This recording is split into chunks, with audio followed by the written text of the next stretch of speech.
Christoffer, en æra er slut for nu. 3,5 år blev det til, men det føles vel sagtens endnu længere på grund af den rivende udvikling, du har været en central del af. Hvilke følelser går der igennem dig, når jeg siger det?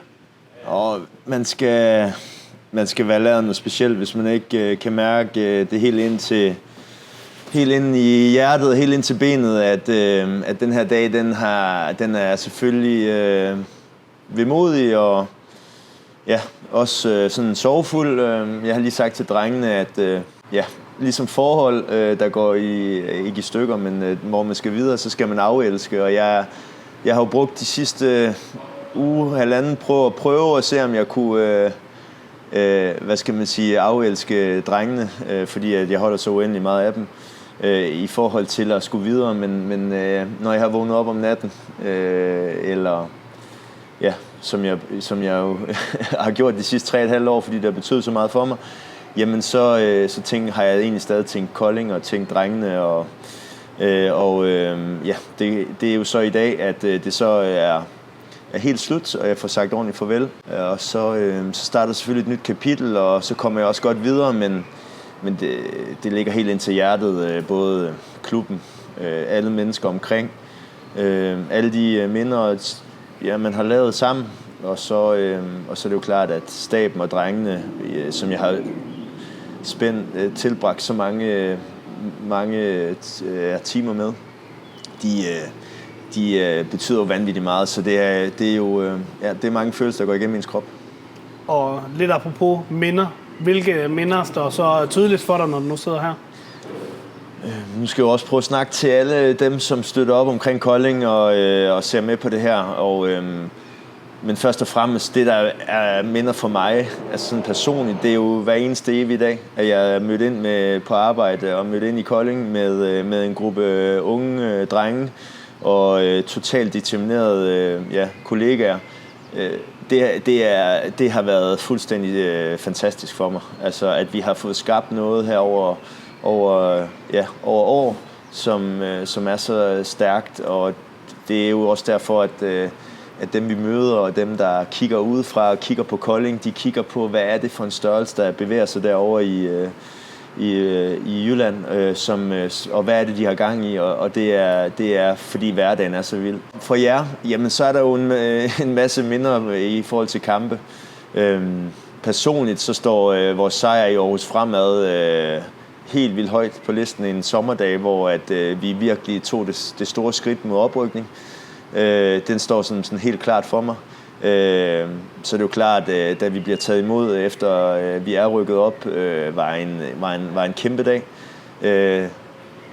Sådan helt tilbage, når du har brugt 3,5 år, hver eneste sekund i dit vågne tid har jeg brugt på at forbedre Kolding, forbedre drengene, forbedre alle tingene sammen med alle jer omkring.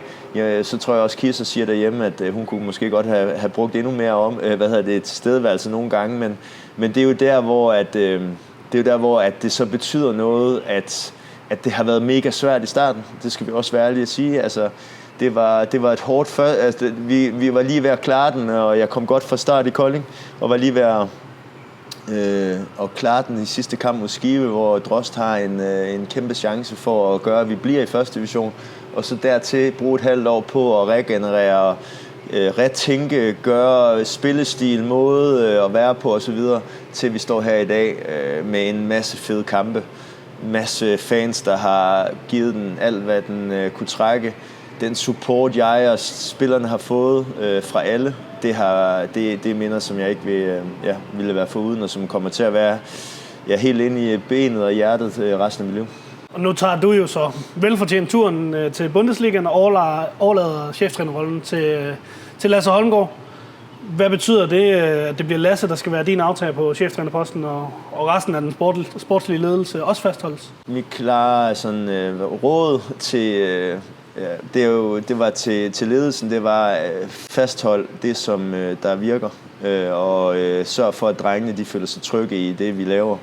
Og der tror jeg, at de har skudt rigtigt i at forstå, at hvis man gør det, så skal man forstå at være i den hverdag, og det gør Lasse, det gør Mikkel, det gør Niklas, det gør Chris i særdeleshed. Og både de drenge, der er her, og de nye, der kommer, er kanon fyre. Så på den måde, så er fundamentet mega stærkt til bare at køre derud af.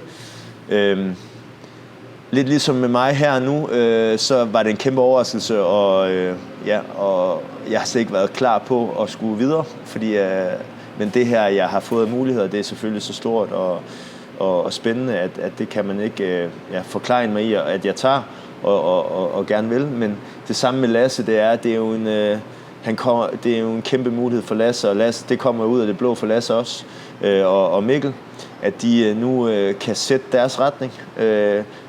Nu er fundamentet og meget huset bygget. Vi er langt fra færdige.